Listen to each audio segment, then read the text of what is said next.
ማለዳ የመጣ ስታነቃኝ እንደምን አደራችሁ ክቡራትና ክቡራን የምፅዓቱ አዋጅ ነጋሪ አገልግሎት አድማጮቻችን፣ ሰላም ለእናንተ ይሁን። የማለዳ ቁርሳችንን አሁን ጀምረናል። አዘጋጅ እና አቅራቢ ፓስተር አለማየሁ ነሞ። መልካም ጊዜ ሆነላችሁ። ከሕይወት ምንጭ ውሃ ስታረካኝ ሰላም ጤና ይስጥልን። እንደምን አደራችሁ። ይህ በምፅዓቱ አዋጅ ነጋሪ አገልግሎት እየተዘጋጀ የሚቀርብላችሁ የማለዳ ቁርስ ፕሮግራማችን ነው። እንግዲህ ወደ ዛሬው የማለዳ ቁርስ ፕሮግራም ከማለፋችን በፊት ይህንን ማለዳ የሰጠንን እግዚአብሔር አምላካችንንና አባታችንን አብረን አመስግነን ወደ ዛሬው የማለዳ ቁርስ እናልፋለን። የዘላለም አምላክ እግዚአብሔር ሆይ ስለዚህ ማለዳ ስለ ምሕረትህና ስለ ቸርነትህ ስለሰጠህን ስለዚች ስለተባረከች ቀን በኢየሱስ ክርስቶስ ስም እናመሰግንሃለን። በምሕረትና በቸርነት ከልለህ ከክፉ ሁሉ ጠብቀህ በደም ሸፍነህን በቁስልህ ፈውሰህን መልካምነትህንና በጎነትህን በሕይወታችን ገልጠህ እዚህ ማለዳ ደግሞ ዕድል ስለሰጠህን እናመሰግንሃለን። ስለተደረገልን ምሕረት፣ ስለተደረገልን ቸርነት፣ ስለተደረገልን በጎነት፣ ስለተደረገልን መልካምነት ክብር ምስጋና ለአንተ ይሁን። አሁንም አምልኮ፣ ምስጋና፣ ስግደት፣ ውዳሴ ሁሉ ክብር ሁሉ ለታላቅ ስምህ ይሁን። እግዚአብሔር ሆይ ከፍ ከፍ በል። ሁሉ ለስምህ ክብር ይሁን። አንተ ታላቅ ኃያል ብርቱ አምላክ ነህ። እናመሰግንሃለን። ዛሬ ደግሞ ሕያውና ቅዱስ የሆነውን ይህንን የተባረከውን ቃልህን በክርስቶስ ኢየሱስ ስም እንድትገልጥልን እንጠይቃለን። ሕይወታችንን የቃል መንፈስ ያገኘው በኑሯችን፣ በአገልግሎታችን፣ በውሏችን ሁሉ እግዚአብሔር ሆይ ቃል በሕይወታችን ውስጥ እንዲሠራ ያንተ ጽድቅና መልካምነት መግለጥ እንድንችል ጸጋ እንዲበዛልን በኢየሱስ ክርስቶስ ስም እንጠይቃለን። ስለ ሁሉ ነገር ተባረክ። ቀሪውን ጊዜ ሁሉ በእጅ አሳልፈን ተሰጠንህ። ቃልህን ባርክልን በኢየሱስ ጌታ ድንቅ ስም አሜን። እንግዲህ እየተመለከትን ያለነው የፊልጵስዩስ መጽሐፍ ምዕራፍ 2 ነው። እንግዲህ ይህንን ክፍል እየተመለከትን ያለነው በትናንትናው ዕለት የተመለከትነው ቁጥር 18 እና 19 ነበረ። እናንተ ደግሞ እንዲሁ ደስ ይበላችሁ፣ ከኔም ጋር አብራችሁ ደስ ይበላችሁ። ነገር ግን ኑሯችሁን ሳውቅ እኔ ደግሞ ደስ እንዲለኝ ፈጥኜ ጢሞቴዎስን ልልክላችሁ በጌታ በኢየሱስ ተስፋ አደርጋለሁ የሚለውን ክፍል ነበር የተመለከትነው። እንግዲህ በእስር ቤት ውስጥ ሆኖ በወህኒ ተጥሎ ከነዚህ ሰዎች አገልግሎት ትልቅ ነገር አይቶና ተመልክቶ በመንፈሱ ደስ ይበላችሁ ብሎ ከኔ ጋር ደስ ይበላችሁ ብሎ መጻፉ የሚያስገርም ነው። ጳውሎስ ይህንን መልእክት ሲጽፍ ደስ የሚሰኝበት ስፍራ ላይ አልነበረም።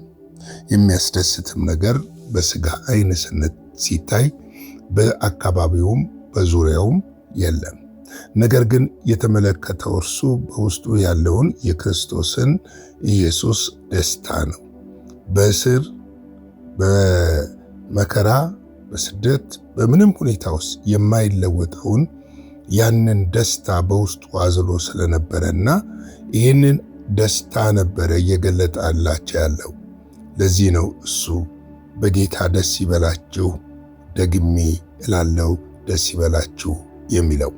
እንግዲህ በምድር ላይ ያለው ነገሮች ድንገት ሊቀየሩ፣ ሊለወጡ፣ ሊሻሩ፣ ሊጎሉ፣ ሊሞሉ፣ ሊኖሩ፣ ሊጠፉ ይችላሉ። ደስታችንን ቁሶች ላይ ካደረግን የኛ ደስታና ሰላም ከቁሶች ሲጠፉ አብሮ ይጠፋል። ስለዚህ ደስታችንን ሁልጊዜ ክርስቶስ ኢየሱስ ላይ ማድረግና አይኖቻችንን ወደ እርሱ አንስተን መመልከት መቻላችን ደስታችንን ፍጹም ያደርገዋል። ማንም የማይነጥቀን ደስታና ሰላም በሕይወታችን ላይ ይኖራል። ምክንያቱም የምንኖርባት ዓለም ተለዋዋጭ ነች።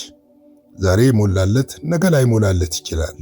ዛሬ የጎደለበት ነገ ሊሞላለት ይችላል።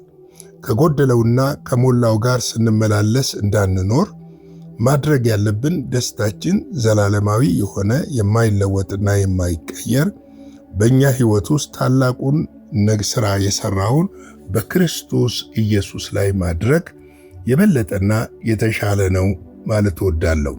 እንግዲህ በትናንትና ዕለት የተመለከትናቸው እነዚህን ነገሮች ነበር። ነገር ግን ኑሯችሁን ሳውቅ አለ እኔ ደግሞ ደስ እንዲለኝ ፈጥኜ ጢሞቴዎስን ልልክላችሁ በጌታ በኢየሱስ ተስፋ አደርጋለሁ አለ። ጢሞቴዎስ በእርሱ እግር ስር ያደገ የእምነት ሰው ነበር። ስለዚህ ወደ እነሱ ሊልካው ፈልጓል። የበለጠ ደግሞ የደስታው ተካፋይ እንዲሆኑና ይህንን የጉብኝትና የማነሳሳትን ለበለጠ የወንጌል ሥራ እንዲተጉ ለማበረታታት ጢሞቴዎስን ለመላክ እንዳሰበ ነው የሚገልጽልን። እንግዲህ ዛሬ ደግሞ ቁጥር 20 እና 21 እንመለከታለን። በጣም የገረመኝ ነገር ለምንድነው ጢሞቴዎስን ልላክላችሁ ያለው የሚለውን ነገር ሳይ በጣም አንድ ነገር እዚህ ቁጥር 20 እና 21 ላይ ተመለከትኩኝ። እንደርሱ ያለ ስለ ኑሯችሁ በቅንነት የሚጨነቅ ማንም የለኝም ማለት ስለ ሌሎች መጨነቅ፣ ስለ ሌሎች ኑሮ ማሰብ፣ ስለ ሌሎች ሕይወት ማደግ ማሰብ የአንድ የክርስቲያን የእውነተኛ አገልጋይ ምልክት ነው። በዚህ ዘመን እንደዚህ አይነት ሰዎችን ማግኘት ምናልባት በጨለማ ውስጥ መርፌ እንደመፈለግ ሊሆን ይችላል። አይኖርም ማለት አይደለም፣ ይኖራል። እንደሚኖርም ተስፋ አለኝ። ምክንያቱም እግዚአብሔር ራሱም በምድር ላይ ያለ ምስክር ስለማይተው ያለ ቅሬታ ስለማይተው ይኖራል ብዬ አስባለሁ። ነገር ግን ብዙዎቹ ለራሳቸው ኑሮ እንጂ የሚጨነቁት ስለሚያገለግሉት ሕዝብ ኑሮ የሚጨነቁ አይደሉም። ይህ ደግሞ ከባድ ነው። ምክንያቱም አገልግሎት ማለት ወይም ደግሞ አገልጋይ ማለት ሌላውን የሚያገለግል እንጂ በሌላው የሚገለገል ማለት አይደለም። ይህ ስል አገልጋይ ኑሮ የለውም፣ ስለ ራሱ ነገር አያስብም ማለት አይደለም። እርሱ ስለ ሕዝቡ፣ ሕዝቡ ደግሞ ስለ እርሱ እንዲያስብ ነው። ተገላቢጦሽ ነው አሁን እየሆነ ያለው። ምክንያቱም አገልጋይ በኑሮ ስለ ሌሎቹ ሕይወት መለወጥ፣ ኑሯቸው መለወጥ፣ አገልግሎታቸው መቀየር፣ ቤታቸው ሰላም መሆን፣ ፍቅር መሆንን እያሰበ የሚጨነቅና የሚያስብ መሆን አለበት። ያንን እንዲያደርግ ነው መጽሐፍ ቅዱስ የሚነግረን።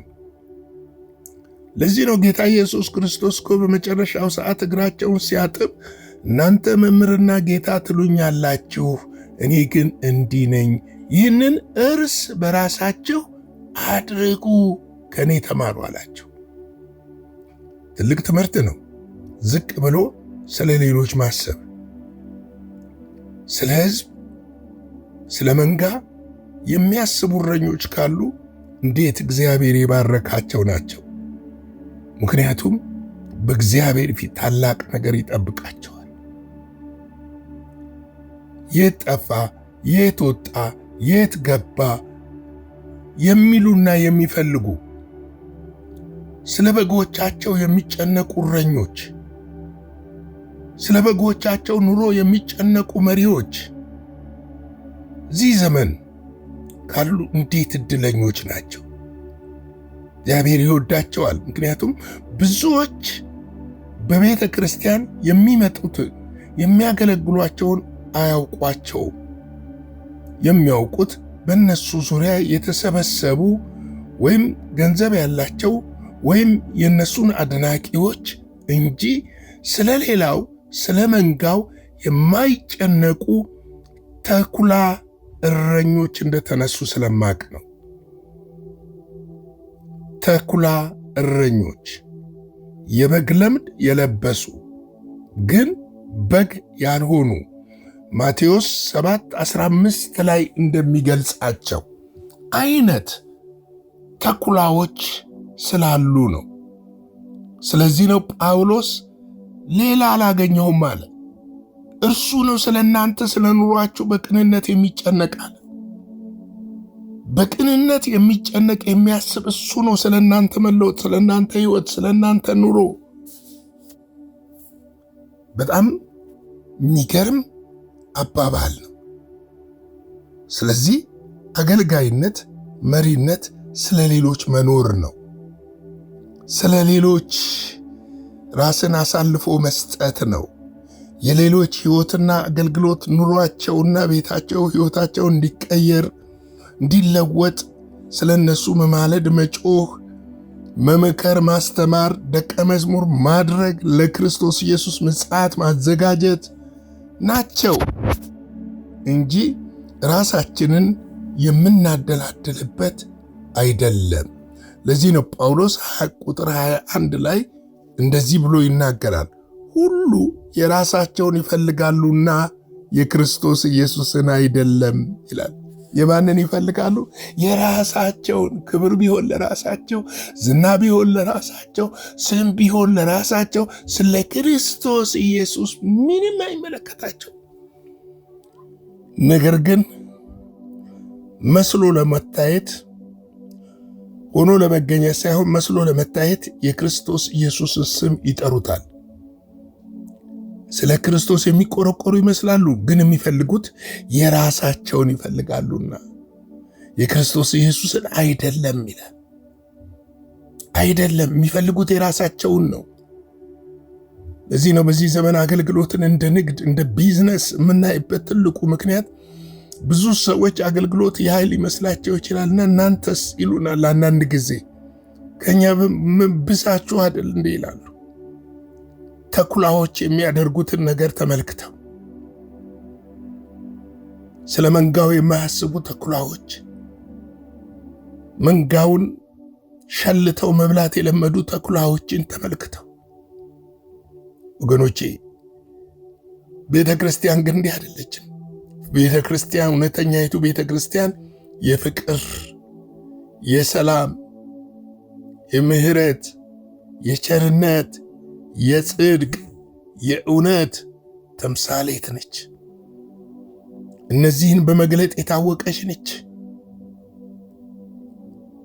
በጳውሎስም ዘመን ነበሩ እነዚህ ሰዎች። በዚህ ዘመን የምናያቸው ምናልባት በዚህ ዘመን በሶ ብናገኘው ነው ስላገኘነው ነው እንጂ በዛም ዘመን የራሳቸውን የሚፈልጉ የክርስቶስን የማይፈልጉ ስለ ክርስቶስ ወንጌል ግድ የማይሰጣቸው ስለ እግዚአብሔር ምንም የማይሰማቸው ስለ ምእመኑ ምንም የማይመስላቸው የወደቁትን የጠፉትን በጎች የማይፈልጉ በቀይ ምንጣፍ ላይ መሄድ የሚወዱ ከቸርቾቻቸው አንድ ቀን ወጥተው ምእመናቸውን፣ ቤታቸውን፣ ሕይወታቸውን መጎብኘት የማይችሉ በዛም ዘመን ነበሩ፣ አሁንም አሉ።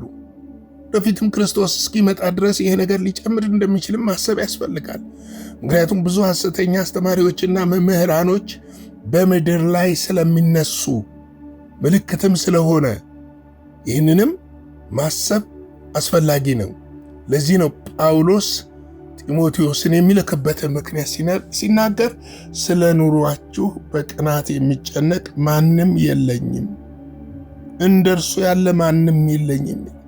ሌሎችስ ሁሉ የራሳቸውን ይፈልጋሉ፣ የክርስቶስን አይደለም ብሎ ይናገራሉ። ክብር ለእግዚአብሔር ይሁን። እንግዲህ የዛሬውን የማለዳ ቁርስ በዚህ ገታ ላድርግና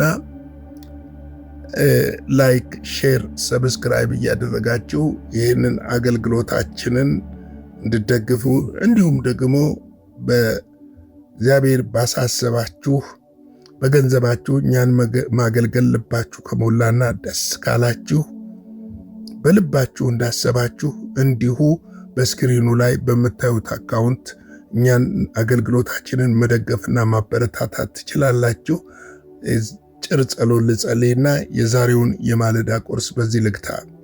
የዘላለም አምላክ እግዚአብሔር ሆይ ስለ ምሕረትህ፣ ስለ ቸርነትህ፣ ስለ በጎነትህና ስለ መልካምነትህ ሁሉ ክብር ምስጋና ለአንተ ይሁን። ስለ ሁሉ ነገር አመሰግንሃለሁ። እግዚአብሔር ሆይ ስላስተማርከን፣ በዚህ ዘመን በጽድቅ በእውነት አንተን በመፍራት በፊትህ አገልግለን ማለፍ እንድንችል ጸጋህ እንዲበዛልን፣ ምሕረትህ እንዲበዛልን፣ ቸርነትህ እንዲበዛልን በኢየሱስ ክርስቶስ ስም እጠይቅሃለሁ።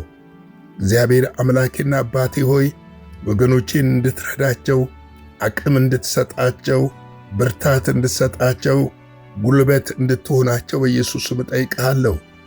በሕይወታቸው የቃል ኃይልና ጉልበት እንዲገለጥ፣ ታመሙ እንዲፈወሱ፣ ያዘኑ የተሰበሩ እንዲጽናኑ፣ እንዲበረቱ፣ እንዲነሱ፣ በፊት መቆም እንዲችሉ ጸጋህ በሕይወታቸው ውስጥ እንዲያልፍ በመንፈስህ እንድታገኛቸው በክርስቶስ ኢየሱስ ስም እጠይቅሃለሁ።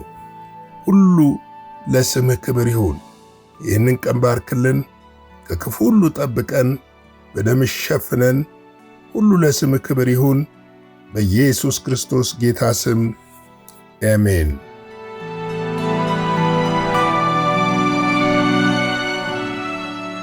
በነበረን የመልእክት ክፍለ ጊዜ እንደተባረካችሁ ተስፋ እናደርጋለን።